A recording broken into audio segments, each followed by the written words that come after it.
Good evening दोस्तों। आ जाइए रात के भोजन में। এইটা তো মূলর করুଥିଲା ସେଥିପାଇଁ ଅବସ୍ଥା ଯାଉନି ଆଉ କେମିତି ଛାଡ଼ି ଯାଉନି ମାନେ ତମେ ଛାଡ଼ିଦେବି ନା କ'ଣ? ହାତରେ ଅଛି ଯେତିକି ଅଛି କରୁଥା। ଏଇ ଦେଖୁନାହାନ୍ତି ବୋଲି ମ୍ୟାଡ଼ାମ୍ କହୁଛନ୍ତି ମୁଁ ଆଡ଼େ ଦେଖ। ତ ଆଜିର ରାତିର ଖାଇବାରେ ଦେଖ ଭାତ ଦହି ବାଇଗଣ ଲଙ୍କା ଆଣିଲେ ହେଇ ଲଙ୍କା ଅଛି ଖାଇଦିଅ। ନା ସେଇ ଲଙ୍କା ଭଲ ଲାଗିବ। ଇଏ ମା ଛୁଙ୍କ ମରା ହେଇଛି ବଢ଼ିଆ ଲଙ୍କାଟା ବାସନା ଲାଗିବ।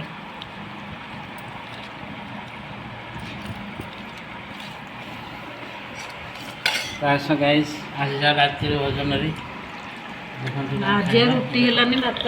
ଏଇଟା ଦେଖ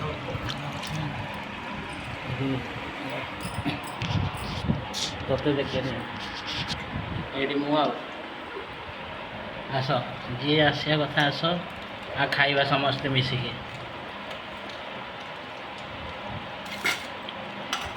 ସବୁ ଜିନିଷର ସମୟ ଅଛି, ଧାର୍ଯ୍ୟ କରାହେଇଛି କ'ଣ ହେବ କ'ଣ ନାହିଁ। ଯାହା ହେବ ଦେଖାଯିବ, କିନ୍ତୁ ଯଦି ନିଜକୁ ଚୁଜ୍ କରିବାର ଅଛି ହେଲେ ଆମେ ଭାବିବା କି ଯାହା ହେବ ଭଲ ହେବ। ଏଇଟା ଗୀତାରେ କୃଷ୍ଣ ଅର୍ଜୁନ କହିଥିଲେ।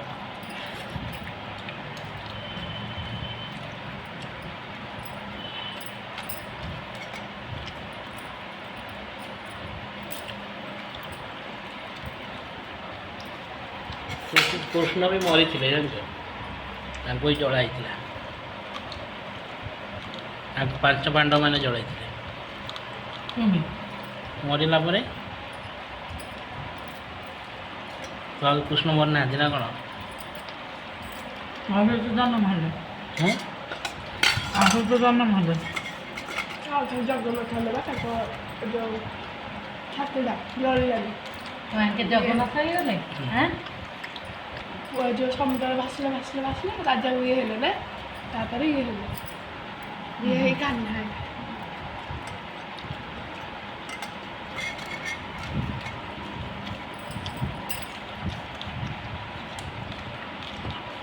କୃଷ୍ଣ ତ ଜନ୍ମ ଜେଲରେ ମରିଲେ ଯେତେବେଳେ ତାକୁ ମାରିଲା ଗୋଟେ ଶିକାରୀ। କୃଷ୍ଣ ଜନ୍ମ ହେଲେ କଂସକୁ ମାରିଲେ କି ନାହିଁ? ତାପରେ ମହାଭାରତରେ ବି ଭାଗ ଦେଲେ କି ନାହିଁ? ଭାବେ ସେ କେତେ ବର୍ଷ ବଞ୍ଚିଥିବେ। ମାନେ ମହାଭାରତ ବି କଲେ, କଂସକୁ ବି ମାରିଲେ।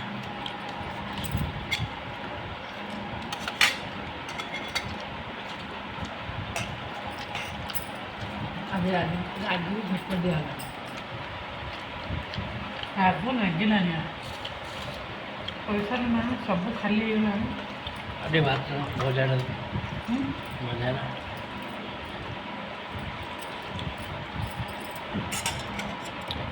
କୃଷ୍ଣକୁ ଯେତେବେଳେ ମାରିଲେ, ସରି କଂସକୁ, ସେଇଟା କେବେ ମାରିଲେ? ମୁଁ ଟିଭିରେ ଦେଖିଛି, ମନେ ପଡ଼େ। ନା ନାଇଁ, ଆଗ ମହାଭାରତ ହେଲା ନା ଆଗ କଂସକୁ ମାରିଲେ? ଆଗ କଂସକୁ ମାରିଲେ, ଜନ୍ମ ହେବା କଂସକୁ ମାରିଲେ। ଦ୍ୱାପରରେ କୃଷ୍ଣ ଜନ୍ମ ହେଲେ। ତ୍ରେତା ଦ୍ୱାପର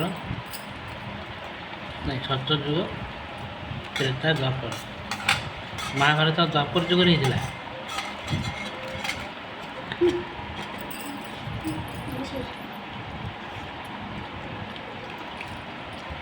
ସମସ୍ତେ ଜନ୍ମଥିଲେ ଉଠି ପଡ଼ୁଛି।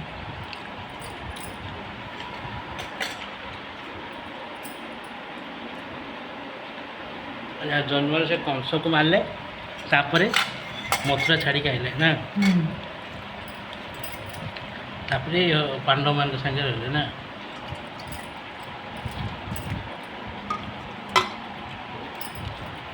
ତାଙ୍କେ ଏକା ଜଗନ୍ନାଥ ହେଇଗଲେ ନା। ଏତେବେଳେ ମାରିଲେ ତାଙ୍କର ଛାତିଟା ଜଳିଲାନି, ଦିଲଟା ଜଳିଲାନି ତାଙ୍କର। ସବୁବେଳେ ଭାସିଲା ଏଇଠି ପହଞ୍ଚିଲା, ରାଜାକୁ ଇଏ ହେଲା, ସବୁ ହେଲା, ତାପରେ ଯାଇକି ଜଗନ୍ନାଥ ହେଲା।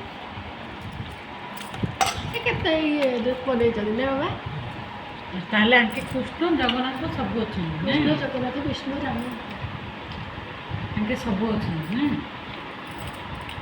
ଏହା ତ ବିଷ୍ଣୁ ଆଜ୍ଞା ବିଷ୍ଣୁ ଏଇ ଭାଇ ଟିକେ କିଛି ଜାଣିନି ଦେଖେ ବିଷ୍ଣୁ ये लक्ष्मी का मूर्ति नहीं की ହଁ हाँ ये विष्णु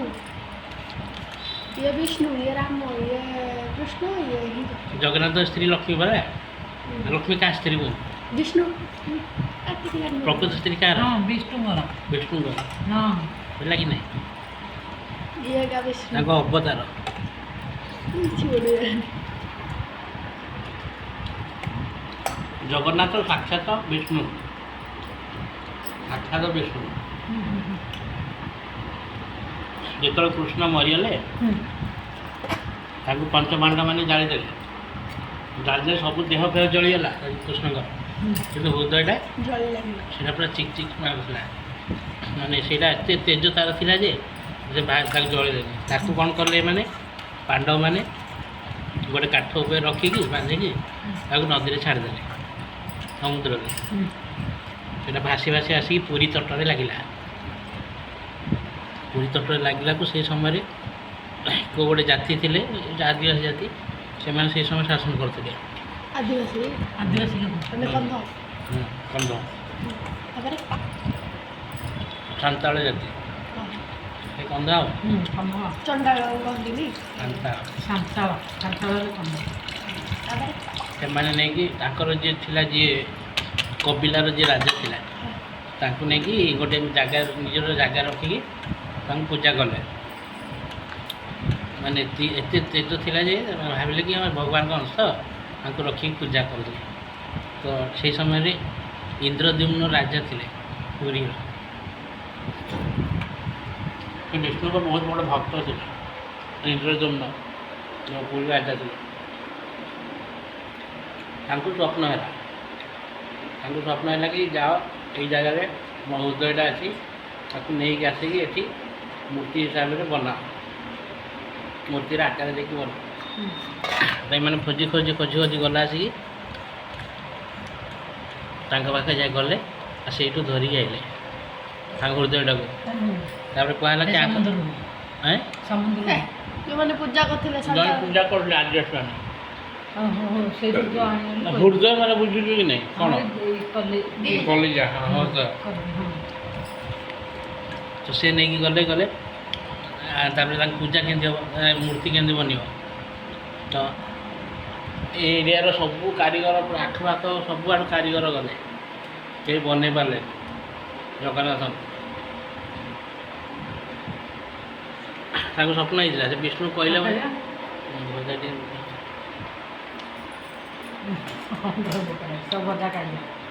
ଯେ ଧରୁ କହୁଛି ଷ୍ଟୋରିଟା ଶୁଣ ବଢ଼ିଆ ଷ୍ଟୋରି ଭାଉତ ଖାଲି ମିନ୍ ଭାବୁଛି ଏଇଟା ଖାଲି ମୂର୍ତ୍ତିଟା ଅଛି ଅସଲି ବିଷ୍ଣୁ ବସିଛନ୍ତି ଆଉ ଅସଲି ତାଙ୍କ ହୃଦୟ ଏଇଠି ଅଛି ବିଷ୍ଣୁଙ୍କର କାନ୍ଦିକି ଡାକିବ ଯେ ଆସିବେ ଏମିତି ଡାକିବେନି ତାଙ୍କ ହୃଦୟ ଅଛି ଏଇଠି ମୁଁ ତ କେତେଟା ଦୂର କଲେ ଝିଅ ଭଲ ହେଲା ତମେ ଭଲ ହେଲ ଆର ମୁଁ କାନ୍ଦିଥିଲି ଇଏ ଭଲ ହେଲା ମୋର କେତେଟା କାମ କଲେ ତିନିଟା କଲେନି ଆଉ ଏଇଟାକୁ ମୋ ଯାହାର କେହି ନାହାନ୍ତି ତାଙ୍କର ସେ ଅଛନ୍ତି ଯାହାର କେହି ନାହାନ୍ତି ତାଙ୍କର ସେ ଅଛନ୍ତି ହେଲା କ'ଣ ହେଲେ ତାପରେ କିଏ ମୂର୍ତ୍ତି ବନେଇବ ସମସ୍ତେ ହାରିଗଲେ କେହି ମୂର୍ତ୍ତି ବନେଇ ପାରିଲେନି ମାନେ କାଠକୁ କିଏ ଟେକି ପାରୁନଥିଲେ କ'ଣ କାଠକୁ କିଏ ଟେକି ପାରୁନଥିଲେ ହେଲା ଚାହୁଁନ ଗୋଟେ ଅଭେନ କରିକି ତାଙ୍କର ଗୋଟେ କରିକି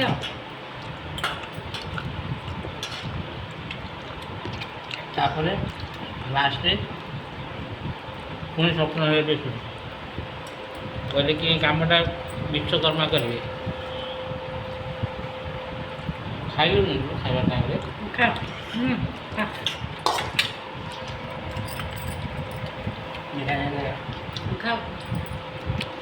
ହେଲା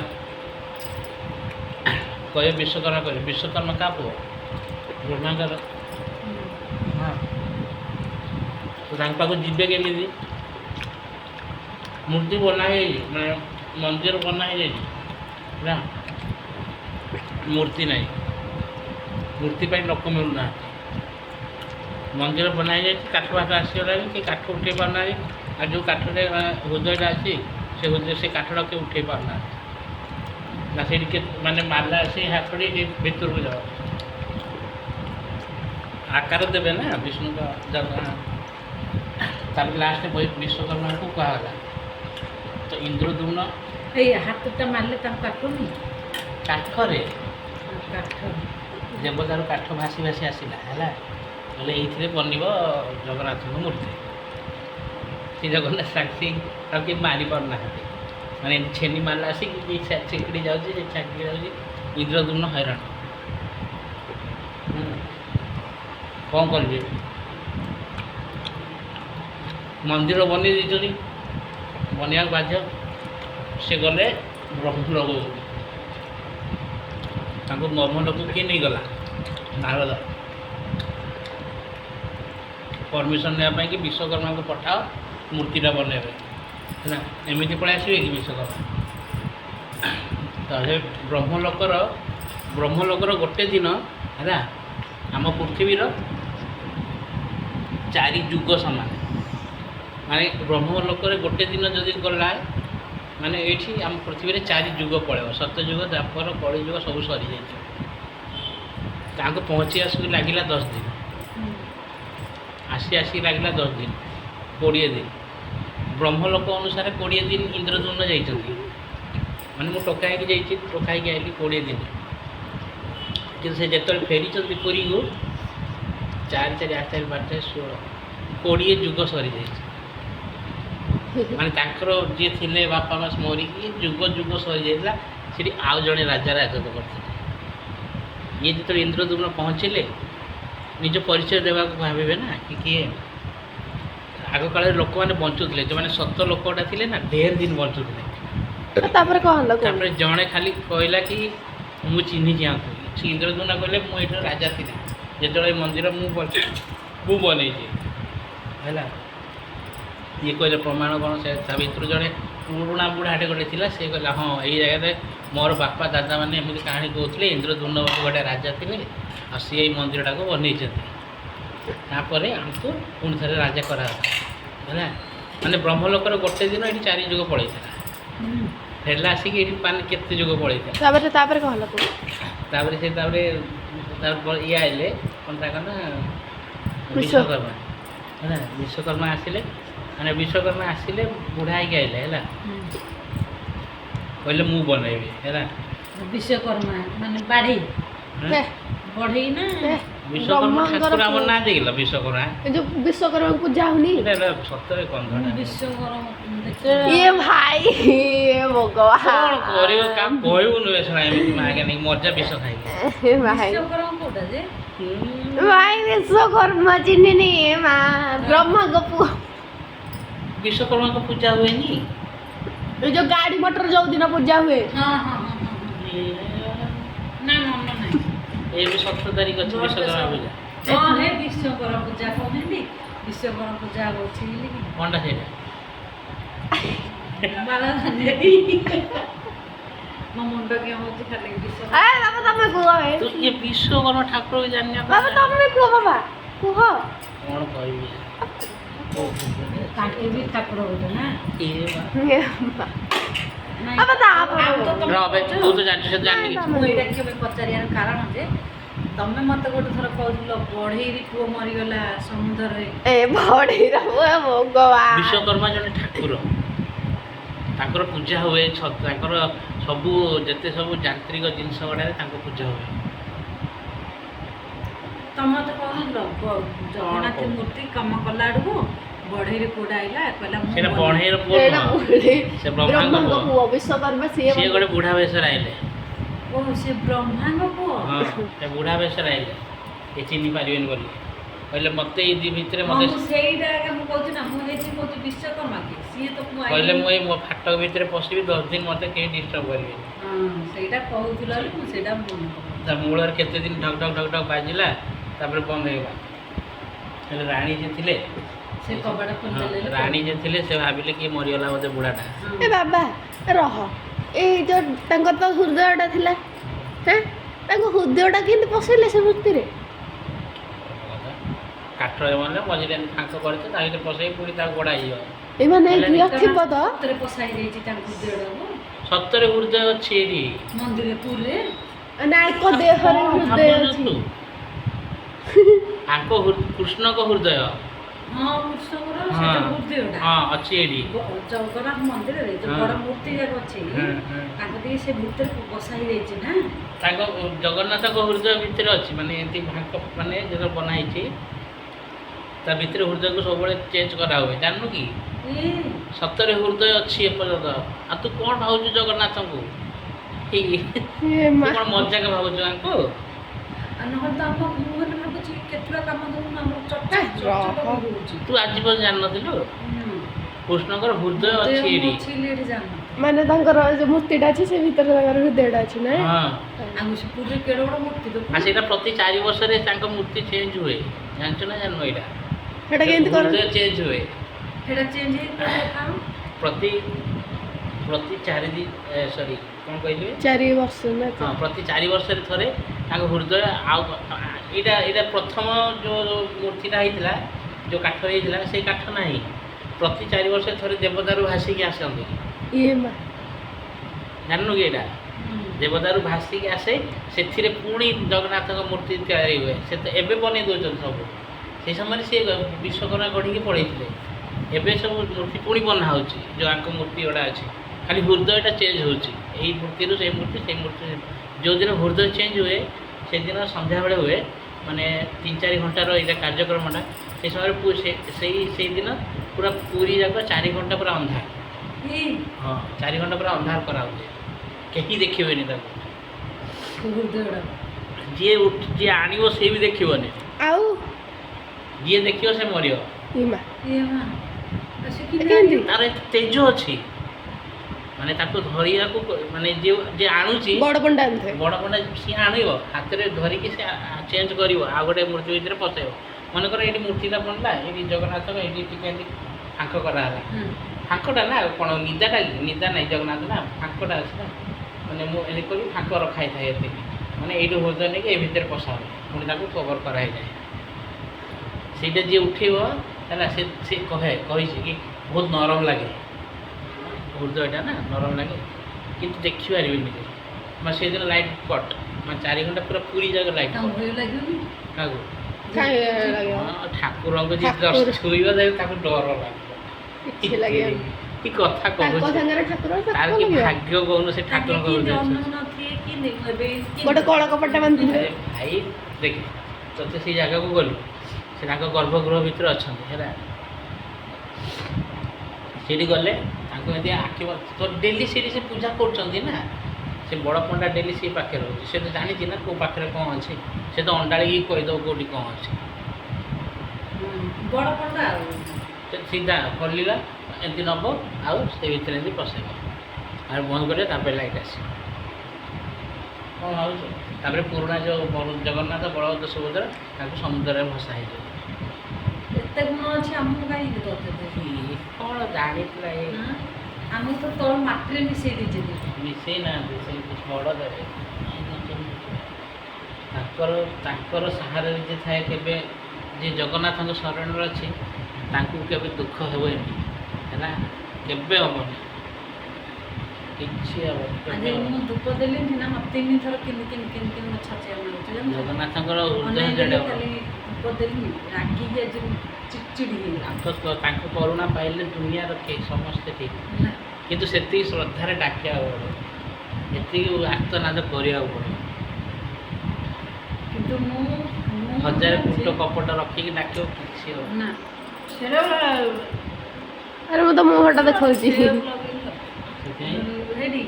ମୁଁ ଜାଣିଛି ତମର ଆକ୍ସିଡେଣ୍ଟ ହୋଇଥିଲା ମୋ ସାନ ଝିଅ କେଡ଼େ ବଡ଼ ପଡ଼ିଥିଲା ବଡ଼ର ସ୍କୁଲ 3ଟା ମୋର ପୁରା ଧାଇଁ ସେ ସତରେ ବିଷ୍ଣୁ ଅଛନ୍ତି କିନ୍ତୁ ଲୋକମାନେ ଅଭିଜ୍ଞ ହେଲା ସେଠି ଯିବାକୁ ମନା କରନ୍ତି। ମୋତେ ତ ମୁଁ ଯେତେବେଳେ କହେ ମୋତେ ଯିବାକୁ ଇଚ୍ଛା ହେବ କାହିଁକି ପୁରୀ ତମେ ଯୋଉ ଯାଇକି ବାହାରେ ପଳେଇଛ ତମେ ତ ଯାଉ ପାଦ ପକଉଛ ମା ମୁଁ ଯିବିନି ଝିଅଟା ଅଛି ଯେହେତୁ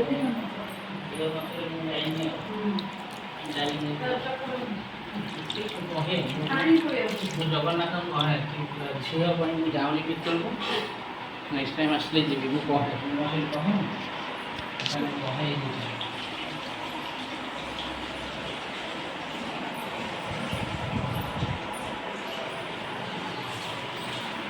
ଝିଅକୁ ଖାଲି ଦର୍ଶନ କରେଇ ଦେଇଛି ନା। ହଁ ଏମିତି ବସିଥିଲା ତମ କାନ୍ଧରେ। ସେଦିନ ଯୋଉ ମୁଁ ଯୋଉ ହଟି ଯୋଉ ନେଇଥିଲି, ଯେତେବେଳେ ଛୋଟ ଥିଲା ମୁଁ ନେଇକି ପଶେଇଥିଲି ଯୋଉଦିନ ଯୋଉ ହଟି ଥିଲି ଯୋଉ ଟିକେ ମାଉସୀ ହେରିକା ଯାଇଥିଲେ ହଁ ନା? ନାଇଁ ଏଇଥର ବୋଲେ ଝିଅ ଯିବ ବଡ଼ ନାଇଁ ଲୋ ପୁରା ତାପରେ ମତେ ଟିକେ ଡର ଲାଗିଲା ଯେ ଛୋଟ ଝିଅଟା କୋଉଠି କାହିଁ ମାନେ ଭିଡ଼ ଯୋଉ ଭଳିଆ ହେଲା। ଇଏ ନାଇଁ ସେ ଯୋଉ ପାଣ୍ଡିଆନ ଯୋଉ ଆସିଲେ ସେତେବେଳେ ଭଲ ହେଲା ଯାଇନ। ନାଇଁ ଯେତେବେଳେ ଏପଟୁ ଯାଉଥିଲୁ ସବୁ ଏକା ସାଙ୍ଗେ ଯାଉଥିଲୁ କିଛି ହଉନଥିଲା। ନାଇଁ ଏବେ ଢିଲା ହେଇଗଲା ନା ନା ବ୍ୟାରିକେଡ୍ ଯୋଉ ହେଲା ସେଇଠି ମୋତେ ଭୟ ଲାଗିଲା। ବ୍ୟାରିକେଡ୍ ଟିକେ ଚାପା ଚାପି ଏ ଆଉ ତ ପୁରା ଛାତି ଚାପି ହେଇଗଲା କାନ୍ଦି ପକେଇଲେ ତମେ ଝିଅକୁ ନେଇକି ଯାଇଥାନ୍ତ। ସେ ବ୍ୟାରିକେଡ୍ଟା କାମ ସେଇଟା ପରା ସେ ବ୍ୟାରିକେଡ୍ ନଥିଲା ହେଲେ ଯିବାକୁ ଇଚ୍ଛା ହଉଥିଲା। ଏବେ ତ କାଢି ଦେଲେଇ ନା, ହେ ପାଣ୍ଡିଆନ କରିଦେଇଥିଲା। ଯେତେବେଳେ ପୁରା ଖୋଲା ଥାଏ ନା ଲୋକମାନେ କାହା ଭିତରେ ପଶି ବାହାରିବେ ନା।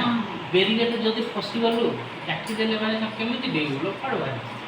ସେପଟ ଲୋକ ଏପଟ ଲୋକ ମନନିଶ୍ୱାସ ନାଇଁ ମ ବାହାରି ଗଲାଇଁ। ଏଇଟା ଥିଲା ଜଗନ୍ନାଥ ଆମେ ଦର୍ଶନ କରୁ। ଜୟ ଜଗନ୍ନାଥ। ଆମ ଜୀବନ ଦୁଃଖ ଦୂର କର, ଆପଣ ମଧ୍ୟ ଦୁଃଖ ଦୂର କରନ୍ତୁ। ସେଥିପାଇଁ ଜୟ ଜଗନ୍ନାଥ।